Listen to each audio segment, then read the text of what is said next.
High dears, এইগুলো নাতি নাতনির পাঠশালার ব্যাকআপ চ্যানেল। কোনো কারণে যদি মেইন চ্যানেলের সমস্যা দেখা দিই, তোমাদের সাথে যেন আবারও কানেক্ট হতে পারি, সেই জন্য এই চ্যানেলগুলো সাবস্ক্রাইব করে দিও। পরীক্ষার পরপরই এই চ্যানেলগুলোতে ভিডিও আপলোড হবে। সুপ্রিয় শিক্ষার্থীরা, কেমন আছেন সবাই? আশা করি ভালোই আছেন। এটা হচ্ছে ইতিহাস ও সামাজিক বিজ্ঞানের রিয়াল প্রশ্ন। এখন আমরা এই প্রশ্নগুলোর অ্যান্সার দেওয়ার চেষ্টা করব। তো সবার আগে প্রশ্নের অ্যান্সারগুলো পাওয়ার জন্য অবশ্যই চ্যানেলটি সাবস্ক্রাইব করে আমার সাথেই থাকতে হবে। ষান্মাসিক সামষ্টিক মূল্যায়ন 2024, ইতিহাস ও সামাজিক বিজ্ঞান, ষষ্ঠ শ্রেণী।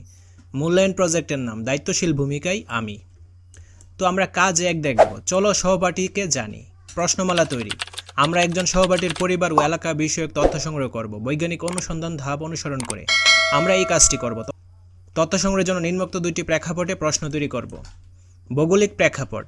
আমার সহপাঠীর পরিবার ও এলাকা যে ভূ প্রাকৃতিক বৈশিষ্ট্যে অবস্থিত তা বিবেচনায় আত্মপরিচয়। এবং এখানে রয়েছে সামাজিক ও সাংস্কৃতিক প্রেক্ষাপট। আমার সহপাঠীর পরিবারের মানুষের ভাষা, সংস্কৃতি, পোশাক, রীতিনীতি, পেশা ইত্যাদি। তো প্রশ্নগুলো খাতায় উত্তরপত্রে লিখবে। চলো এখন আমরা কাজ কোয়ের অ্যান্সারটা দেখে নিই। ভৌগোলিক প্রেক্ষাপট। আমার সহপাঠীর সমতল ভূমিতে বসবাস করে। গ্রামের এক পাশে রয়েছে বিশাল চরণভূমি এবং অন্য পাশ দিয়ে বয়ে গেছে একটি নদী। তাছাড়া আমার সহপাঠীর এলাকায় রয়েছে প্রাচীন অনেক গাছপালা। তো এইটা হচ্ছে ভৌগোলিক প্রেক্ষাপটের অ্যান্সার।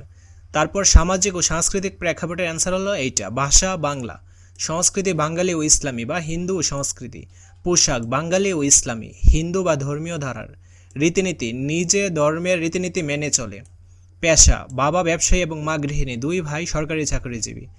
তো তোমরা যদি ইসলাম ধর্মের হয়ে থাকো তাহলে এইটা দিবে বাঙালি ও ইসলামী, যদি হিন্দু ধর্মের হয়ে থাকো তাহলে হিন্দু ধর্মীয় ধারা, এইটা দিয়ে থাকবে। ঠিক আছে।